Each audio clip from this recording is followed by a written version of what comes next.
Hello दोस्तों, आज हम आपके सामने लेकर के आए हैं संधि और विच्छेद। संधि विच्छेद हिंदी और संस्कृत का एक महत्वपूर्ण अंग है। जब तक हमें संधि विच्छेद नहीं आएगा तब तक हम हिंदी और संस्कृत के शब्दों का सही अर्थ नहीं लगा सकते। इसलिए इस भाषा को जानने के लिए यह जो संधि प्रकरण है, संधि कैसे की जाती है, विच्छेद कैसे किया जाता है, यह हम इस चैप्टर में सीखेंगे। तो सबसे पहले आइए जानते हैं संधि। संधि का अर्थ क्या होता है? संधि अर्थात हम इसको कह सकते हैं जोड़, और विच्छेद अर्थात अलग। ये आप इस तरह से इसको समझ सकते हैं। अर्थात संधि माने जोड़ करना, मेल करना, और विच्छेद अर्थात उनको अलग करना। किनको अलग करना? तो यानी शब्दों को, उनके पदों को, उन शब्दों और पदों में जो अक्षर है उनको जोड़ना और उनको अलग करना, यह हमारा कहलाता है संधि। तो यानी इसका सामान्य रूप से हम जानेंगे कि जो अक्षर होते हैं उन अक्षरों को जोड़ने के लिए हम क्या बोलेंगे? संधि कहेंगे। और उन वर्णों के मेल से जो पद बनेगा, जो शब्द बनेगा, या जो उनके योग से, उनके मेल से जो रूप परिवर्तन होगा, उसको जब हम अलग करेंगे, उसको पूर्व की अवस्था में लाएंगे, तो वह विच्छेद कहलाएगा। तो आइए संधि की परिभाषा। दो वर्णों की परस्पर मेल को संधि कहते हैं। यानी कि ये परिभाषा बहुत ही संक्षिप्त रूप में, बहुत ही साधारण शब्दों में ये परिभाषा है। हम छोटे बच्चों को जानने के लिए यह परिभाषा बहुत अच्छी है। वैसे तो इसका परिभाषा का रूप बहुत बड़ा है ना? लेकिन दो वर्णों के परस्पर, यानी दो वर्ण जब आपस में बिना किसी रुकावट के, बिना किसी बाधा के जब दो वर्ण आपस में मिलेंगे तो उसे हम संधि कहते हैं। दो वर्ण कैसे? जैसे आप यहाँ पे देखो, ये अ है और यहाँ पर भी अ है। अब ये दो वर्ण है, इन दोनों के बीच में किसी की बाधा नहीं है, किसी की रुकावट नहीं है, तो ये दोनों वर्ण मिलकर के एक हो जाता है आ। इसी तरह से अगर इधर छोटी ई है और यहां बाद में भी हमारे पास बड़ी ई हो जाए, तो ये दोनों ई क्या हो जाएगा? ये हो जाएंगी बड़ी ई। इसी प्रकार से यहां है छोटा ऊ धन, इधर भी छोटा ऊ हो जाए, तो ये दोनों मिलकर के एक रूप हो जाएगा इनका बड़ा ऊ। यह है संधि, यानी दो अक्षरों के मेल को संधि कहते हैं। यह समझ गए? अब जो दो अक्षर हैं उनकी संधि कहाँ होगी? क्या ये अक्षर ही अक्षर मिलने से तो कोई अंतर आएगा नहीं? हमें आ चाहिए, तो क्या हम अ और जोड़ के आ बनाएं तो उससे क्या सिद्धि होगी? क्या हमारे पास कोई नया रूप आ रहा है? नहीं आ रहा है। कोई परिवर्तन, कोई शब्दों का नहीं। तो अब हम यहां पर जानेंगे, जब भी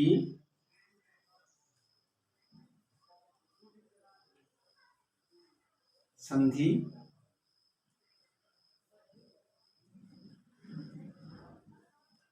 की जाती है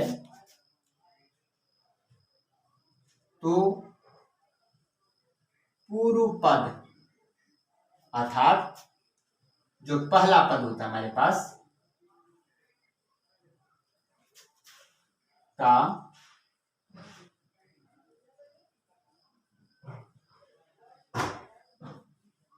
अंतिम अक्षर एवं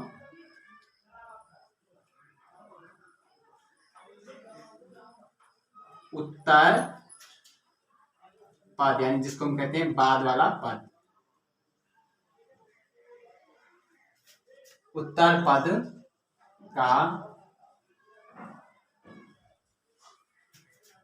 पहला अक्षर ही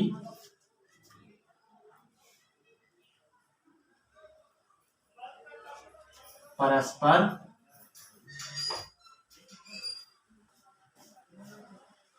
जुड़ते हैं। अब यहां पर आप इस परिभाषा से समझिए, जब भी हम संधि करेंगे तो संधि जब भी की जाती है तो पूर्व पद यानी दो पद होंगे हमारे पास। जैसे मैंने लिखा यहाँ पे राम और इधर कर दिया आश्रय।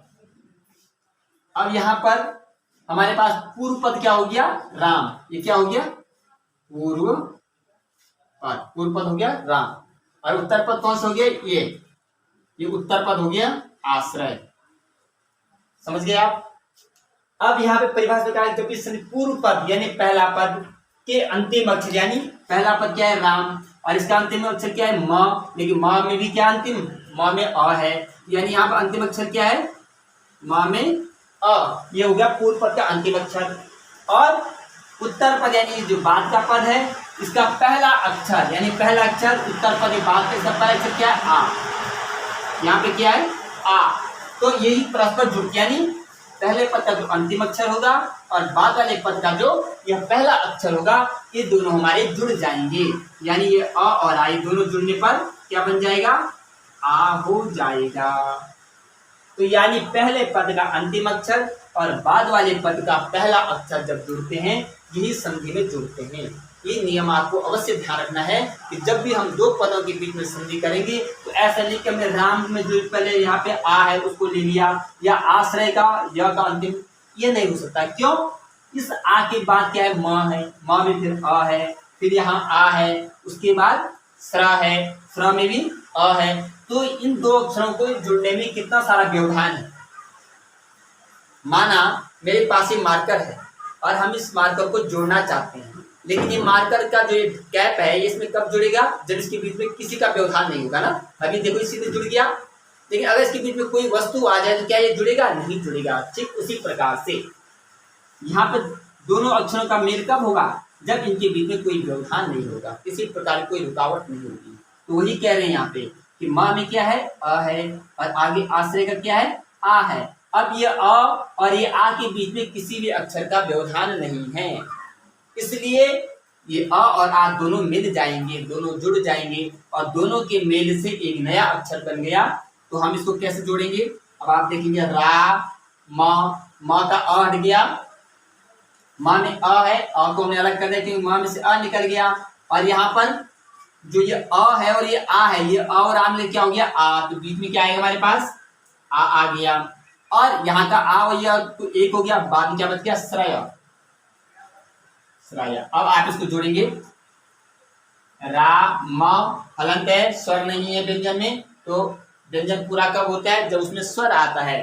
तो म की बात क्या है? आ स्वर है, तो म में आ मिल गया, माँ हो गया और श्रय। ये आप समझ गए होंगे। अब आप, मुझे लगता है इस उदाहरण से आप अच्छे ढंग से समझ गए होंगे कि जब भी हम संधि करेंगे, संधि हमेशा पहले पद का अंतिम अक्षर और बाद वाले पद का पहला अक्षर, इन दो अक्षरों के बीच में ही होगी, चाहे वह स्वर संधि हो चाहे वह व्यंजन संधि हो। सजाती भी हो सकते हैं, सजाती अर्थात एक ही जाति की स्वर, जैसे यहाँ पे सजाती है, अ भी स्वर है, आ भी स्वर है।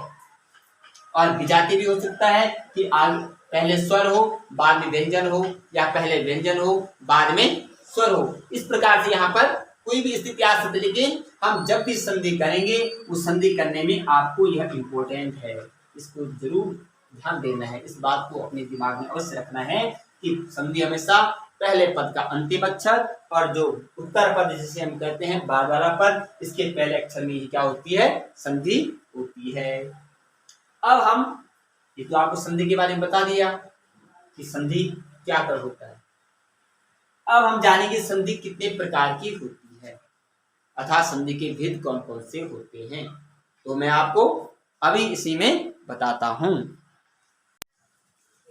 तो दोस्तों, अब हम जानते हैं कि जो संधि है यह मुख्यतः कितने प्रकार की होती है। यह जरूरी है क्योंकि संधि के बहुत सारे भेद हैं, लेकिन कौन सा भेद किस संधि के अंतर्गत आता है, इसलिए आज हम पढ़ेंगे संधि के मुख्यतः 3 प्रकार होते हैं। 3 प्रकार की संधि होती है।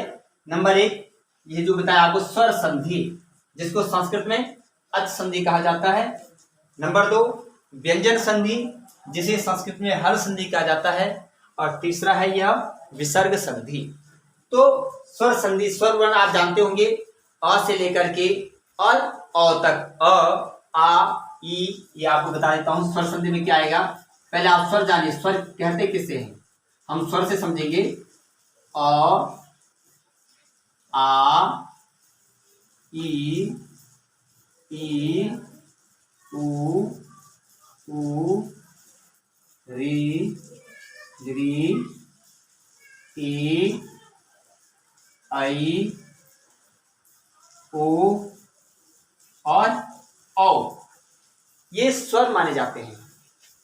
अ आ ई उ री ई आई ओ औ। अब आप गिन लीजिए 1 2 3 4 5 6 7 8 9 10 11 12, है ना। अब कई लोग ये लिरी को हिंदी में नहीं गिना जाता है, ये लिरी केवल संस्कृत में ही मानी जाती है।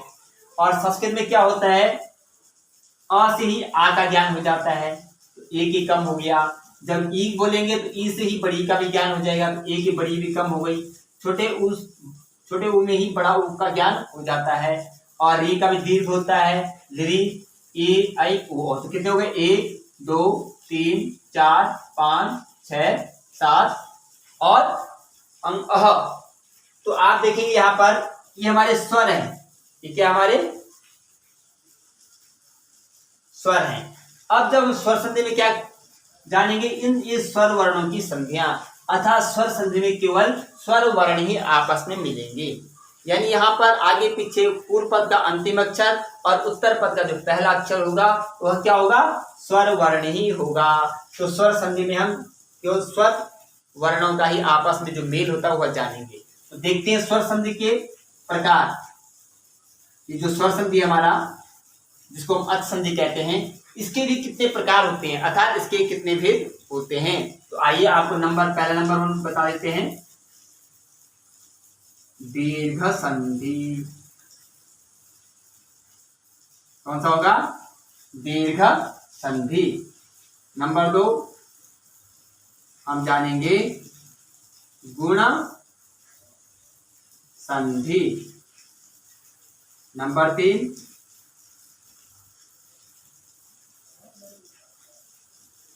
वृद्धि संधि। फिर नंबर 4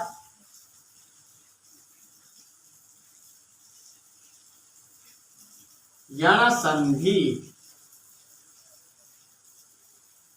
नंबर 5 अयादि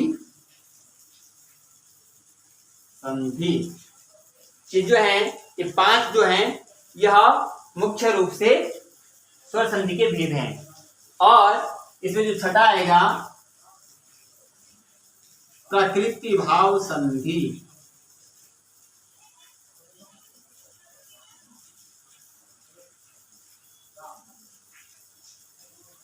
प्रकृति भाव संधि। तो आप देख रहे होंगे ये 6 जो हैं स्वर संधि के मुख्य भेद हैं। अब संस्कृत में इनके लिए एक बहुत बढ़िया बात है कि संधियों को याद करने के लिए सूत्र बने हुए हैं। यानी आपको जो फार्मूले हैं वह सूत्र है, आपको वह याद होनी चाहिए। और आप कभी भी उस संधि को भूल नहीं सकते हैं, कभी भी उसको विस्मृत नहीं हो सकते हैं। तो जानते हैं दीर्घ संधि का सूत्र क्या है, अकह सवर्णे, अकह सवर्णे दीर्घ। ये देख रहे हैं आप कि दीर्घ संधि का जो सूत्र है वह है हमारे पास अकह सवर्णे दीर्घ। इसी प्रकार से गुण संधि का देखेंगे आप, आज। ये जो है यह गुण संधि को जानने का सूत्र है हमारे पास, आज गुणा। अब देखिए वृद्धि संधि का सूत्र है वृद्धि रेचि। जो है वृद्धि संधि जाने का सूत्र क्या है, वृद्धि रेचि। यण संधि जाने का सूत्र है इको यणचि, इको यानाची है। और अयाची संधि जानने का सूत्र है एचो यवा यावह, एचो यवा यावह। और प्रकृति भाव संधि सबसे अंतिम का है, तो आप यहाँ पर जान लेंगे कि यह जो दीर्घ संधि है, अगर आपको यह सूत्र याद हो गया, आप इस सूत्र का अर्थ जान गए, तो आप कभी भी जीवन पर्यंत इस संधि को नहीं भूल सकते हैं। दीर्घ संधि का सूत्र है अकः सवर्णी दीर्घः। गुण संधि का सूत्र है आद गुणः।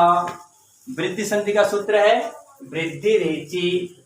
यण संधि का सूत्र है इको यणचि। और अयाची संधि का सूत्र है एचो यवा यावह। तो यह आप जानते होंगे कि संस्कृत में संधियों को जानने के लिए, उनको याद करने के लिए, उनको समझने के लिए कितना अच्छा यह तरीका है। अब हम आपको बाद में बताएंगे। यहाँ पर जो अका है, इसका सूत्र क्या है, अका किसे कहते हैं, आदि किसे कहते हैं, वृद्धि किसे कहते हैं, और इक क्या होता है, यण क्या होता है, एच क्या होते हैं, अय आव आय। जब हम इन संधियों में पहुंचेंगे, इसको जानेंगे, तब आप उसका विस्तृत रूप से बताएंगे। तो आज आप इतना जरूर समझ गए होंगे कि संधि किसे कहते हैं, संधि के मुख्य भेद, मुख्य प्रकार कितने होते हैं, और उसके बाद जो स्वर संधि है वह स्वर संधि क्या है, वो स्वर क्या होते हैं, और स्वर संधि के कितने भेद होते हैं।